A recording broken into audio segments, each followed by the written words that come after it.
Everybody, thank you so much for joining us. And I'd love to thank Charmaine. I'm so excited to talk with the brilliant Charmaine Wilkerson about this incredible debut. It's called Black Cake. I know many of you have read it because you sent in tons and tons of questions. And so I'm just so looking forward to talking with her. And Charmaine, thank you for being here this afternoon, or I guess in your case, this evening. That's right. This evening, I'm coming to you from Rome, Italy. Thank you, Jenna. And thank you for, turning so many people onto this book and getting them to read it and joining this conversation. Well, I'm so thrilled. And you all, you sent me questions. I've received everything you've sent before, but we also have this question and answer feature. Okay, somebody says they're not getting any audio. I hope that's not everybody.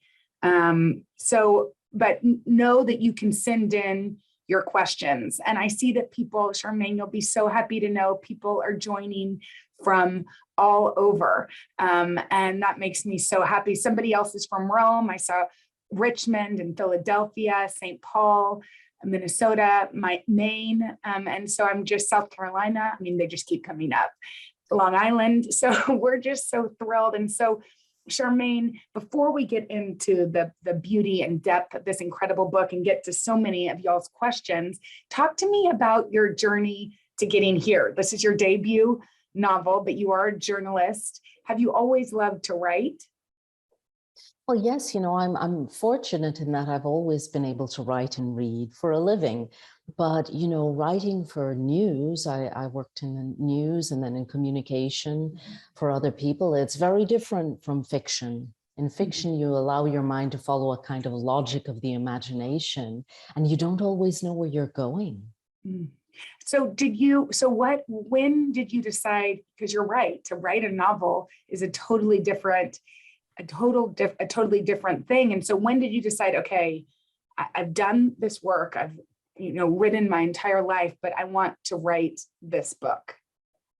So I was one of those little girls who always read and always wanted to write stories, but it took me a while. And I think part of that is, if your work is always reading and writing, it takes you a while to set aside that time where you can rest your eyes and focus. So about half a dozen years ago, I started writing more, and I started writing short stories, and I would just write in short bursts. And I thought I was writing a couple of stories about these girls who were swimming out in the sea, and they were obsessed with the water and had these big dreams, but were running up against the expectations of other people. Then I realized the story was starting to grow, and I had some other things that I thought were short stories. And before you knew it, I understood that I was writing a novel, and that was only a few years ago. I mean, it's really incredible. And one of the things that is so remarkable about it is the depth of it, that it takes place over many, many years. I mean, it really gets to what it means to be part of a family, and a family that has secrets, like all families, a family that is close and then is divided. And so a lot of people wanted to know, what was the time period that you enjoyed and the place that you enjoyed writing about the most, and what was the toughest? Oh, that's such a great question. I think I sort of enjoyed writing about everything. This is the truth. In every scene that you write, you're inhabiting a different place, a different person, a different idea. But without a doubt, the scenes in which you could sense the physical presence of the person in nature were particularly appealing to me. I love, nature. By nature, I also mean eating food, eating fruit, swimming in the sea, playing in the garden, watching lizards, the scenes in the countryside of when I talk about the plants that people aren't supposed to touch, even that, the rainforest. So I love scenes in which you can kind of feel where you are. It could be a chilly city or the Caribbean Sea. Yeah, it really, to go from California and to back to the Caribbean. And some of the questions actually talked about the oceanography. They thought that somebody wrote in, and I'm that you really got that so right? And what type of research did you do to get that right? Is it something you've studied before? A lot of people were fascinated by Byron and his work. Well, I'm relieved that someone said that I seem to have gotten it right, because I sort of did a plausibility check afterwards. The truth is, one thing, this, Jenna, when you do work in news and communication, you have the great privilege of sampling a number of different subjects. So I'm no expert or scholar in this area, but I was familiar with the seafloor mapping project, which was getting underway. And I know people who work in the field. And so as it came to me, I then did quite a bit of research. I kept double checking terms for certain kinds of work. But you may notice that in the end, Byron's work is described fairly vaguely. And that was intentional? It's intentional in part because I tend to write that way. I will go into things, but I like to leave a lot to the imagination, but also to be careful. It wasn't so much about the oceanography as his experience of that kind of lifestyle, his sense of vocation, his sense of love for the sea and concern for the environment.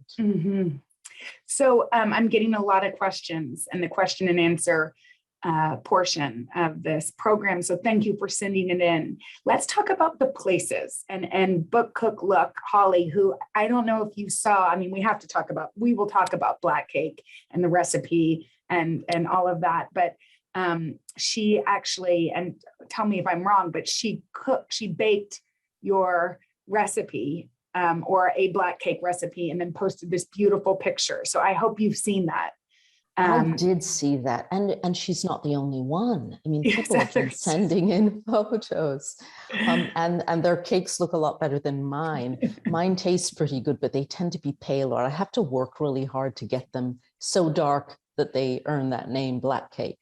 Well, this Holly is incredibly talented. And I think she's many of our books, she's created some amazing dish that goes with it. But she wanted to know, she said, was there a reason Jamaica was not named as the island specifically?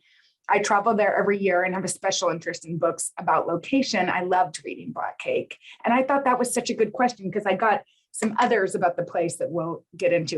And maybe it wasn't Jamaica, but you tell us. Well, actually, there are some historical references. And so if you're familiar with that, then you will understand that this was Jamaica. Also, there are only so many English-speaking islands from which people would migrate towards the UK, as happens with a couple of the characters. So the original reason was I was writing about the feeling of being in the water, the feeling of being in that region, the idea of being in those times and being someone on the cusp of womanhood who seemed destined to run up against other people's plans and maybe was heading for disaster. So at first I was just writing about this feeling. And as I went forward and included actual details from the history of one specific island, I just decided, no, this life, what happens is always going to remain in a kind of fictional fog for Byron and Benny, the brother and sister who discover their mother has a hidden past. And so it'll always be the island, even though it's not really hidden. Yes. And so at one point I had only So it was intentional. Reference. It was almost intentional. Yeah. Well, it started out organically. And then I noticed that I had one reference to the island by name and I took it out. I said, no, it's just this idea, the island, that place, even though, again, the hurricane, the earthquake, the migration of the workers from the Panama Project, all of that is historical fact. Yes. Sarah Whittaker, she said, I'm Jamaican, born and raised. And while reading, I was pleasantly surprised by how accurately you captured the Jamaican culture, the food, the culture, the slang. I was wondering how you came to learn about Jamaican culture and how you decided to include that country. So this is very much not an autobiographical story, and it's not even biographical.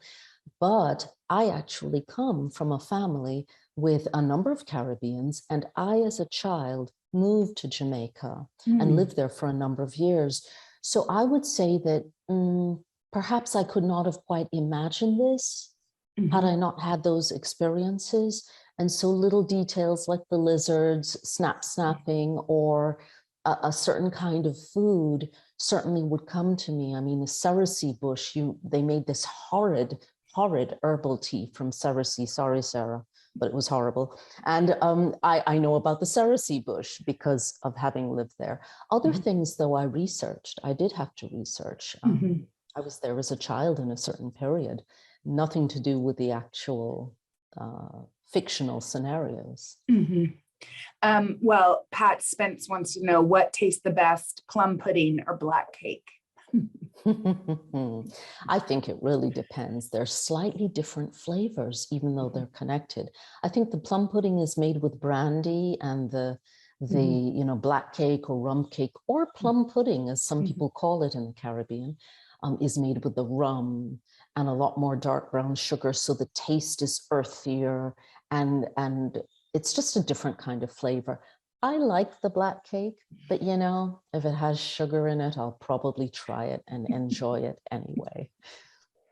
Let's talk about the title and the symbolism and the beauty of something that's passed down. I think many of us can think, even those who had mothers that didn't really cook, of the one thing that they made that makes us think of them. And we posted on our Instagram at Read with Jenna. So if you haven't seen it, I think it's your family's black cake recipe. How did you decide to weave this part of your story into this novel? So this is the single thing that is most true to life, the presence of a black cake recipe in my family. I did not set out to write a story about cake, Jenna. I was, I'm always fascinated by issues of identity, family, shifting concepts of home. I've moved around a lot, as you know, lived in a number of places and come from a multicultural family. So I'm fascinated by the ways in which we inherit identity, traditions. We inherit them most often through stories. And food is a language, through which stories are passed down. So something happened to me a number of years ago. A younger member of my family texted me on my cell phone asking for my mother's legendary black cake recipe. And I was surprised that he would think of it and care about it. And that started me thinking. I started scribbling in a journal about that connection. Food as a language, the stories that are told. Then I started thinking about the stories that are not told and how that can also be true of food, sometimes simply because we don't know or haven't thought about it. So that was just sitting there in my head. I started writing this novel, and one day a black cake walked into the story. And in that moment, I understood that this could become a symbol of family, togetherness, friendship, and stories that transmit culture and tradition, as well as the hidden stories, because there's that whole history of the black cake that maybe people don't think about. We associate the black cake with tradition and celebration and family, but there's a more complicated history. And I found that interesting. Tell us more about the complicated history for those. Sure. Sorry. So you yourself mentioned plum pudding. Essentially, if you take an English plum pudding and you take the Caribbean black cake from a number of different islands, there's a similarity. It's basically the same recipe evolved. So the black cake has the rum and the dark sugar, whereas the plum pudding might be a little different, but still the fruit soaked in liquor. So what's the real difference? It's that over time, that recipe ended up in the Caribbean. And how did it end up there? Colonialism, forced labor, rum and sugar economies, not all positive, but the outcome, the reality today is a very positive thing, but there's that whole story of how economies evolve, how politics change, how societies change. And so the black cake in the story, in the novel, is a symbol of all of that. It's a symbol of so much too about what we inherit. And that to me, and it's so, I mean, this book captivated me from the very beginning, but I loved the story of the siblings who don't even know what they've inherited. You know, they get a recording and a piece of cake, and they're hearing their whole history, you know, and stories they didn't even know. And I think that that is what makes it really interesting, because all of us can think about that in our lives. And I was really drawn to these siblings. I have a sister, and I'm always fascinated with sibling relationships and the complexities. But when did you decide that Benny and Byron would be at the center? I don't know if they're quite at the center. I think the matriarch is, but at least part of this story. Well, certainly the fact that they were once inseparable and really very close, and then grew apart, and that continues to cause pain, was central. This idea of alienation, this idea of wanting to get back to something, a place emotionally where you felt loved and you felt you belonged. At some point, I was first writing about the girls in the past, and then I wrote a story about Benny. I thought Benny was just a short story, and all of a sudden I realized she was Byron's sister. And how did I get to that? You know, I think I love, one thing I love to see in stories, often we see people who don't get along, or we see strife, but maybe we don't see the love. And I like the idea that they were just crazy about each other. She always followed him around because he's older. She followed him around. She always thought she'd be safe. She always thought she'd be happy. And the moment in which he didn't fully back her up was the moment in which she starts to drift away. Yeah. Crystal Ferguson just asked, she's watching right now, she said, and I think, you know, this is a good question. I was curious as to what event changed Benny in high school. I could guess, but I was wondering if that was intentionally left vague in the book. What event changed Benny? Yes, Yeah. I think it was Benny beginning to come to an understanding of her own identity, being somehow not quite what her family might expect. And perhaps beginning to also feel a sense of identity in terms of just growing up. And her brother not recognizing that, because he loves his little sister, but he keeps her as a little sister, and she's growing up. She's growing into her sexuality as a young woman. She's beginning to look at different interests that might not fit with her parents' plans for her in terms of profession. And then it's college. You know, it's in college that the big change occurs, because she's surprised by an unexpected event, and she feels rejected and mistrusted, but she feels she cannot take that to her family, which has always been the source of comfort. Yeah, and why do you think, is it about parents' expectation? Why doesn't she come and say, this has happened to me and I've been hurt? You know, why does she keep it to herself? And, you know, in a way, I want that the reader to also wonder this, because I explore the characters. I don't really know everything about them. I follow them. And what I sense is that there's a sense of Benny is kind of a contradiction. Benny is actually completely secure in who she is. She doesn't have any doubts about how she feels she should identify, but she is constantly running up against other people's rejection or suspicion or doubt. And so she flip-flops between this confident young woman who actually develops a bit of a chip on her shoulder and this needy person. She just wants to be loved. The bottom line is she doesn't want to rock the boat, but she also feels that she should not have to make excuses, apologize. And she ends up being hurt.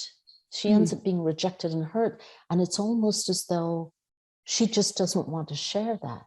You know, she doesn't want to have to explain. Because, you know, we talk about people coming out of the closet, but sometimes they want their privacy too, and nothing else. Yes. Yeah. So we have a lot of questions, and I need to get to some of these. Elizabeth Rowan asked, I loved Black Cake and I'm eager to read more of your work. Are you writing any more novels or books? And that probably should be my last question, but I'm going to throw it in here. One word answer, yes.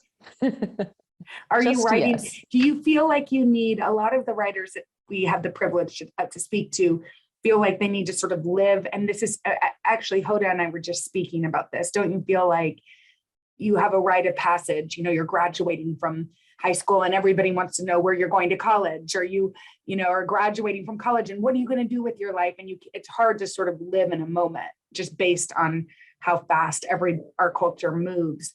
A lot of writers that we've spoken to want to live in this moment when they publish a book and do the press for it and be in it and then write. Can you feel like you can write now, or do you need the space to live in this? I don't feel that I need the space to not write. I actually want to write, and I've done quite a bit of reading and writing. It's more, it's all new, and understanding how much else is going on. I had no idea. Who knew? I thought I'd just be sitting in my little cubby hole, writing away on the floor, or, you know, falling asleep in that chair behind me. And here I am sharing this book with readers. And what has that process been like for you? The process of just getting to know readers publishing your first novel, hitting number 2 on the New York Times bestseller list instantly in the first week. And what have you heard from readers? What has it been like, this whole journey? It must have felt really fun. Well, you know, I think I said this before, that I'm still that little girl who loves books. And I wanted to write stories, and I'm just getting around to it now. And so honestly, it's lovely. It's a lovely feeling. And I'm excited about the idea of sharing with other readers, because I still think of myself as a reader first. Yeah, I like stories. We all like stories. We all share stories. Not everyone sits down to write them. And it's a lovely moment. It's interesting to see the comments that people are making when they write, for example, on Instagram, about family stories. That's what's fascinating. I'm following other people's stories about their grandparents, about the things they learned about other cultures, not necessarily Caribbean. And I'm really enjoying that. You know, books have a way. Sorry, go ahead. No, you're so right. There's something about books that bring out our own stories, our own memories, our own hopes and dreams. And I think because Black Cake was so complicated, so layered, there were so many relationships and so many different levels. It made, that I'm seeing the same thing from readers who have just really, it's inspired them to think about their own families. And I think that's what books do, right? I think it is. That's the whole point. You know, this is a fictional book, and yet in fiction we see emotional truths. Often it's much easier to explore characters. I mean, there are people in this book that, you know, I might not agree with the way in which they've lived their lives, but you just get to follow them, and you get to think, well, what would I do? And you just, I love how books have a way of creating community. I love how books have a way of starting conversations like this conversation. And I think we need books more than ever. Yeah, I totally agree. So Chandra Schwartz wants to know, and I think this is a great question. You covered a number of character studies and stories and timelines while still focusing on your main characters in an amazing way. Did you use a storyboard?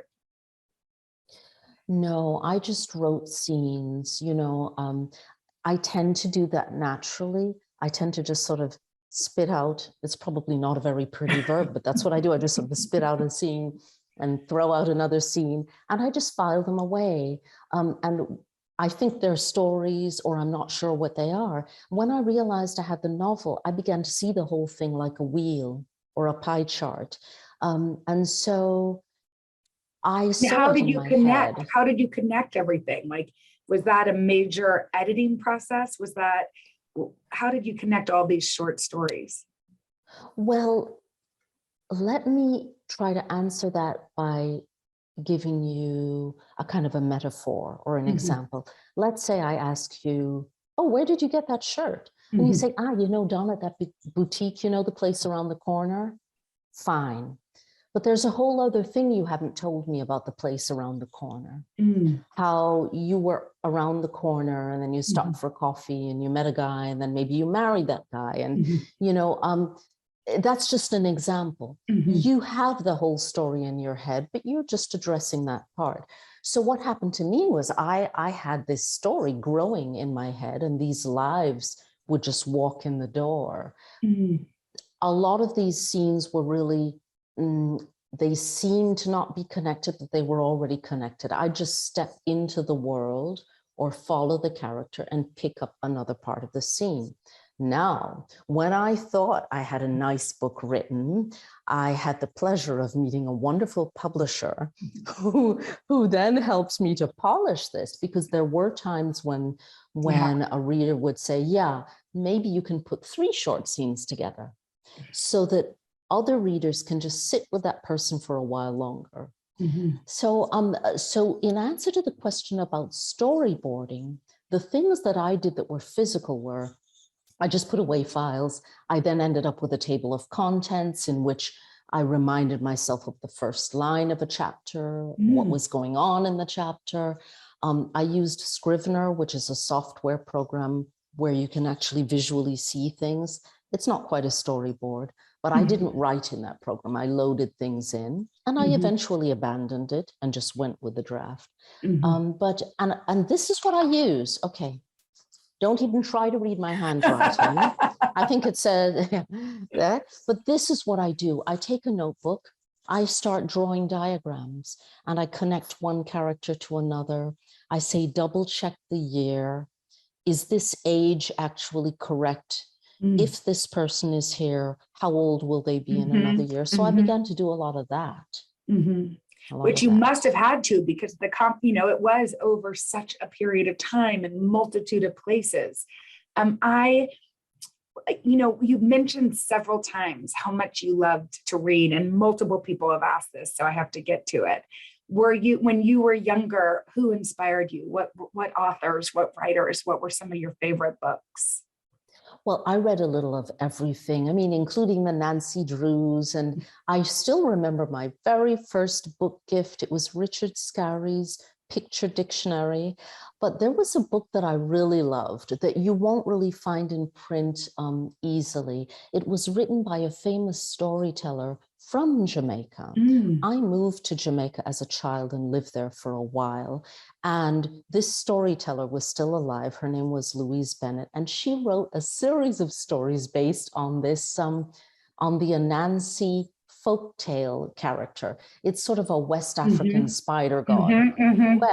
Well, this little spider god in her stories was mischievous, and he was always scheming to try to get things from other people, like a basket of food or some fruit, and he'd always get himself into trouble. He was a little bit like, Wile E. Coyote in the Roadrunner cartoon. Yes. And I loved those stories. And she also used patois, which was the local dialect. I loved those stories. I think it was the first time I understood that you could love a character who wasn't perfect. You could love someone who was a bit too mischievous and who was getting himself into trouble, but he'd make you laugh. And I think that always stayed with me. The idea of characters, they're not the good or the bad or the one or the other. They're sort of mixed. And I think that Louise Bennett's folktales were the beginning of a kind of empathy for this, naughty little creature. And then I loved all sorts of stories. I mean, I read all sorts of stuff. Yeah, I think that is so true in all excellent novels, and particularly in yours, is that nuance of character, that complexity. And I actually, for the last novel, we chose a book called A School for Good Mothers, and Jasmine, the author, said, I just wanted the freedom to create a flawed Japanese American character. And I loved that. I love that we all are flawed. And I think when, everything is perfect, that isn't really real. And so I think, you did create these incredibly complex characters that were so fun to dive into their worlds. So this is a really great question too. And I know you probably the answer is no, because I actually get this question for every single Read with Jenna conversation we have, but I feel like I have to ask it because the second question is great. So Mia Alsis asked, are there any plans for a sequel? I'm dying to know what happens next. I already read your books, and I am such a fan. I relate to the characters for different reasons, and I mainly just need to know in your mind, what happens to Benny? And I know you probably aren't writing a sequel, but I do love, I think that's just such a telling question. And I get it after almost everyone. And it's because the books are so satisfying and the characters stay with you so deeply that you're dying to know what happens next. So I know you said you don't really know, but in your mind, what happens to these characters?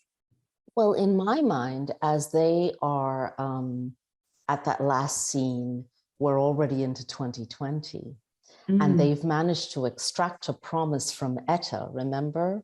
They've managed to extract a promise from Etta, and they think that they will have a chance to go to the island. But if they collide these fictional characters with the real world, what's going to happen? Everything's going to slow down. So I don't know what happens to Benny. I don't know what will happen to her in these intervening years, because everything's going to slow down and people won't be traveling as much. And but she does have a very famous brother who's seen all over the internet.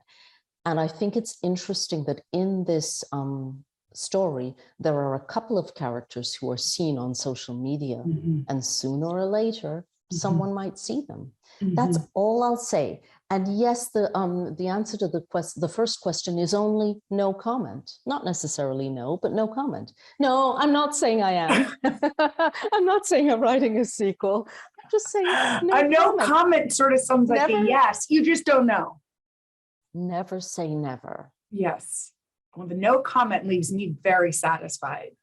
Charlene Morales just sent, or excited. Charlene Morales just sent in a question that I think is really beautiful. She said, each chapter is divided like part of a recipe, captivating us with each unique ingredient and flavor. Any regret that you wish would have been part of the story, but I just love that. And then here's one more question. I love that observation. I feel like you must have been an English major, because I think that that's just such a beautiful analogy. Any regret that you wish had been part of the story? And then her other question was, did Benny have closure with her dad in her visit to New York, or Eleanor seeing her daughter before the passing? Was there any closure there? I think is what she's asking.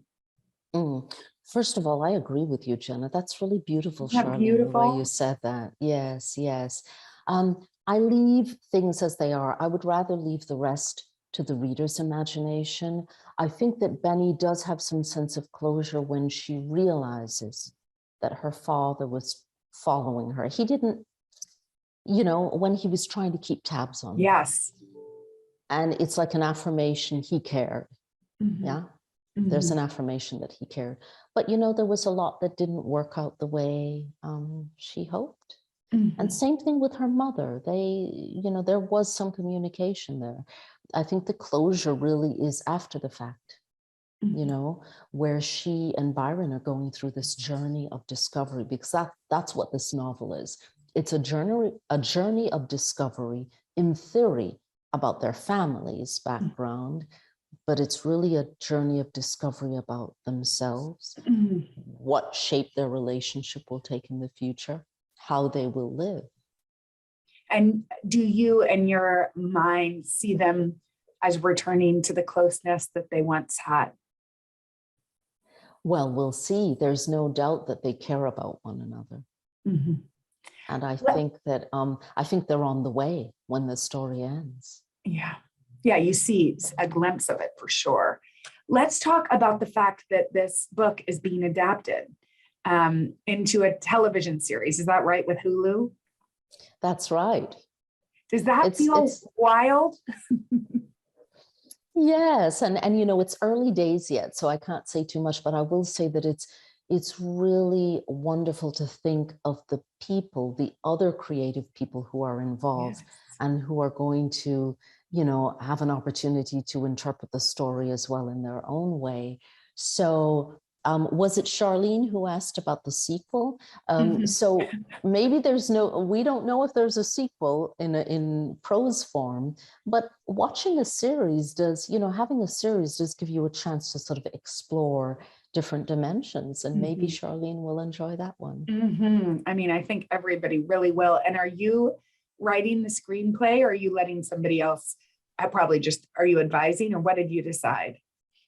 Right, I am not the screen, I'm not adapting the Yeah, screenplay, yeah. if that's your question, right? Mhm. And Mhm. so I am certainly in conversation, and that's going to Mhm. go forward, and I'm excited about that. But Mhm. I'm also excited about being able to, you know, continue with my own writing, the book Mhm. writing. I'm Mhm. still in Mhm. that phase. Mhm. Now, I've talked with a lot of authors about leaving, closing one chapter, missing the characters, and moving on to the next project. What does that process look like in your life? They are just different worlds. And I was actually already in this other world Mm. when I was wrapping up the story with Byron and Benny and their mother, Eleanor, and Black Cake. So they're just different worlds. Mhm. But Mhm. it is true that every once in a while I think about one of the characters and I kind of go, huh. And I kind of open the book and I look and I read it and I don't even recognize this anymore. You know, it's taken a life of its own. And it doesn't even seem as though I wrote it. So every once in a while, I go back and read a little passage from a certain character because I'm thinking about that character. I know. I mean, that's how I think readers feel. And that's why that's what you are at your core. You miss these characters that you've grown to be around while you're immersed in a book.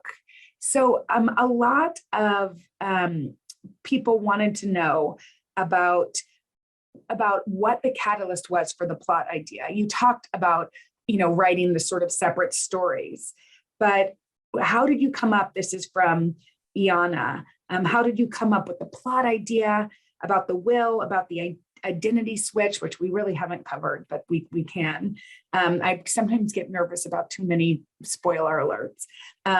And the expectations to succeed in life through the eyes of one's parents.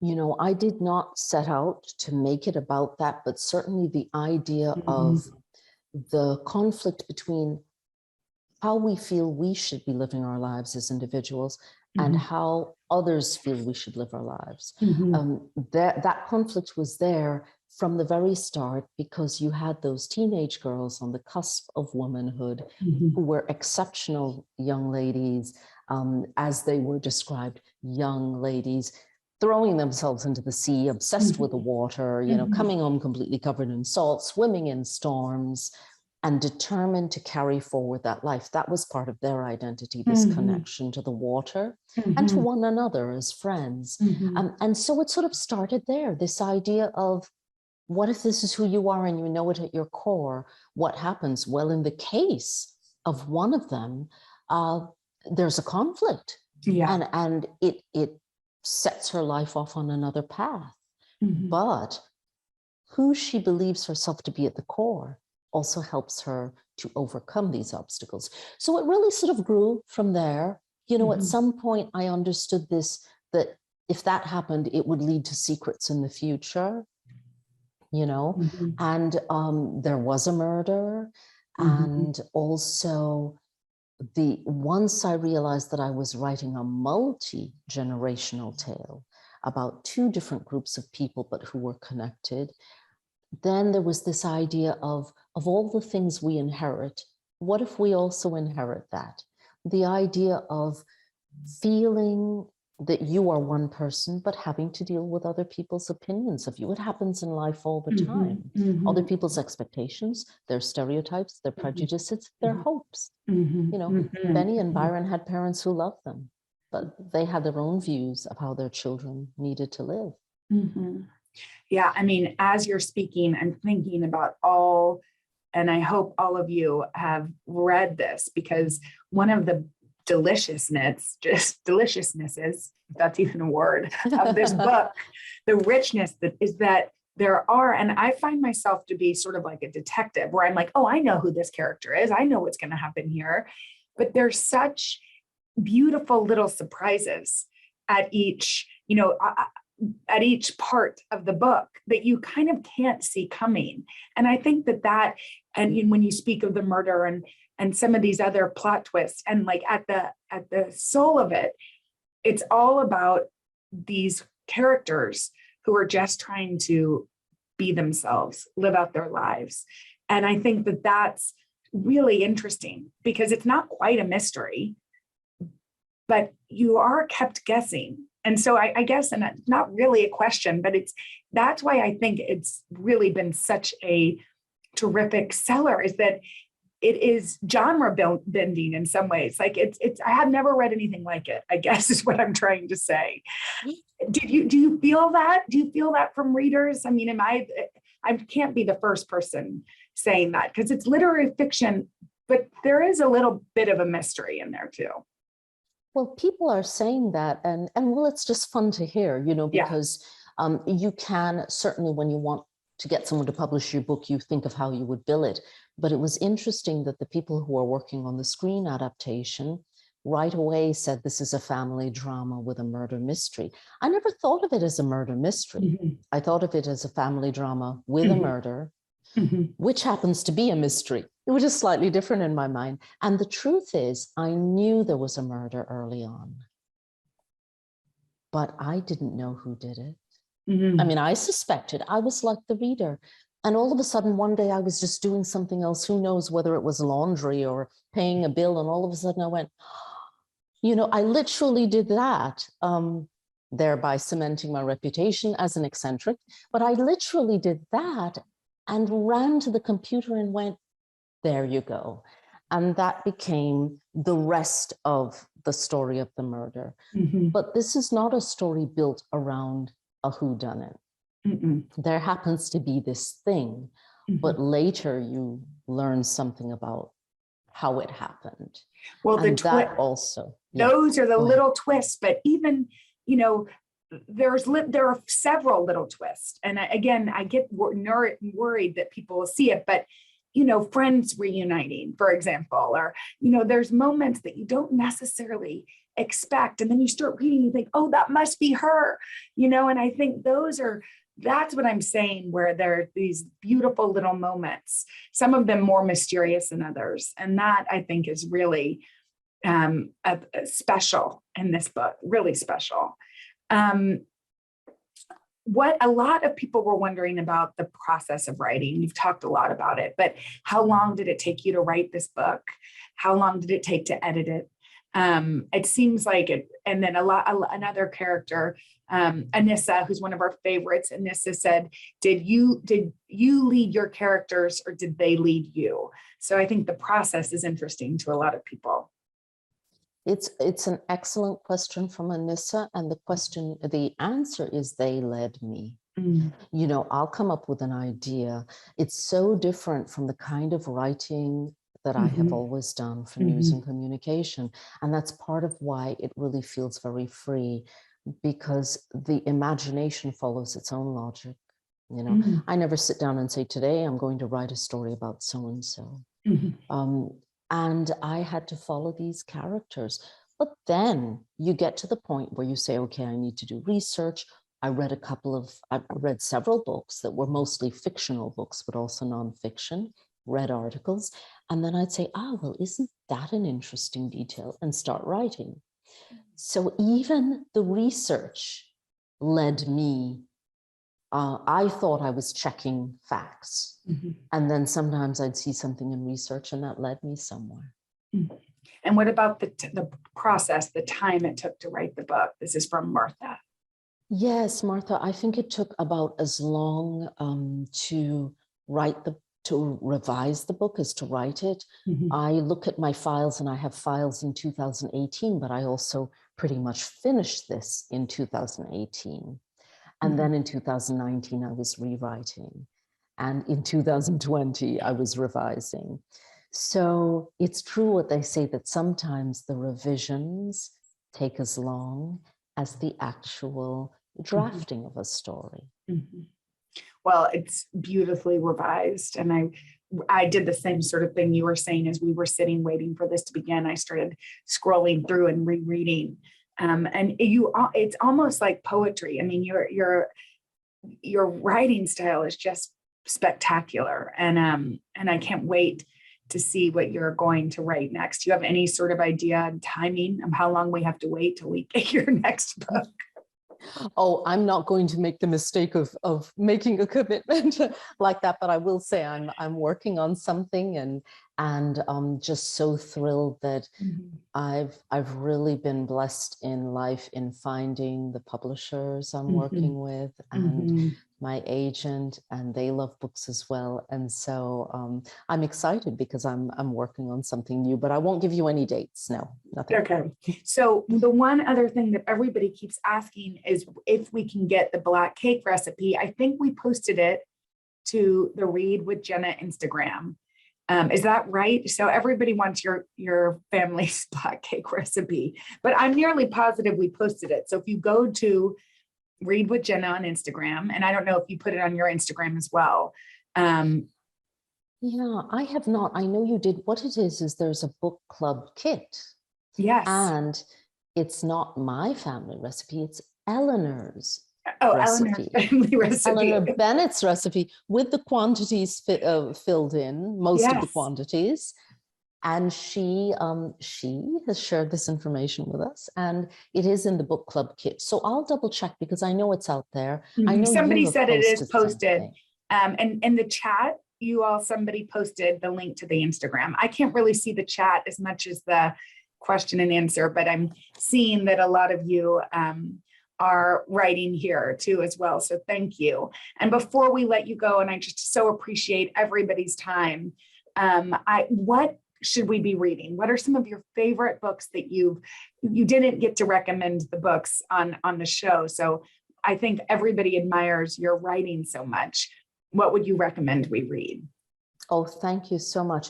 Things from the past and present. I'm reading something right now that is just so exciting because it's an interesting storytelling style, and you talked about storytelling style, and it's Brown Girls by Daphne Palazzi Andreadis. Another really interesting approach to storytelling, because again, these are all the storytelling stories about relationships and women. The Final Revival of Opal and Nev by Donnie Walton. There's a really lovely book from the past that I keep mentioning because I remember when I read it, years ago, and it's The Joy Luck Club. Oh, I have it here. Can I show it to you? I love The Joy Luck Club. Not to favor this book over any other, but The Joy Luck Club by Amy Tan. They made a film of it too. I love this because it's mothers and daughters, misunderstandings and secrets over generations, and it's just a beautiful story. Another story I suggest is Ethan Joella's A Little Hope. Oh, I loved that. We chose that too as That's right. Yes, it was a bonus pick, wasn't it? Absolutely. But on my, and a completely different book, which is lots of fun, but I would say it's different from mine in language, is Olga Dies Dreaming by Xochitl Gonzalez. But I will say on my reading list, my future list is School for Good Mothers. In fact, I already have it.